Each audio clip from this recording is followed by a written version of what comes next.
আমিন।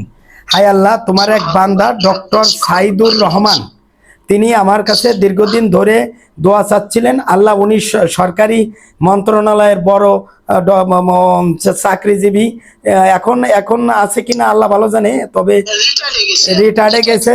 আল্লাহ তুমি, উনি একজন শিক্ষিত মানুষ, উনার বিভিন্ন জায়গা আটকে গেছে, মানে ওনার টাকা পয়সা বা ওনার ব্যবসা বাণিজ্য বা ওনার যে সাংসারিক জীবনযাপনের বা চলার পথে ওনার যে রোক আউট, যে ওনার যে প্রতিবন্ধকতা, এইগুলি তুমি দূর করে দাও।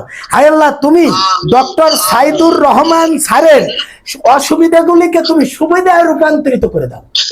হায় আল্লাহ, তার সমস্যাগুলিকে তুমি সমাধান করে দাও।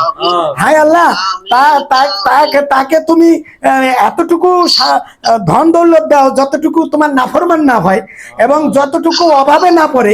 এজন্য তাকে মধ্যমপন্থী হিসেবে, মধ্যবিত্ত হিসেবে তাকে দুনিয়াতে থেকে আল্লাহ রাসূলের সুন্নাত এবং তোমার হুকুম পালন করে যেতে পারে সেই তৌফিক দান করো। হে আল্লাহ, তুমি আমার এই যে নিউ মুসলিম ডেভেলপমেন্ট অ্যাসোসিয়েশনের সম্মানিত আজীবন সদস্য ডক্টর সাইদুর রহমান স্যারের সমস্ত অর্থনৈতিক সমস্যাগুলি সমাধান করে দাও। হে আল্লাহ, নিউ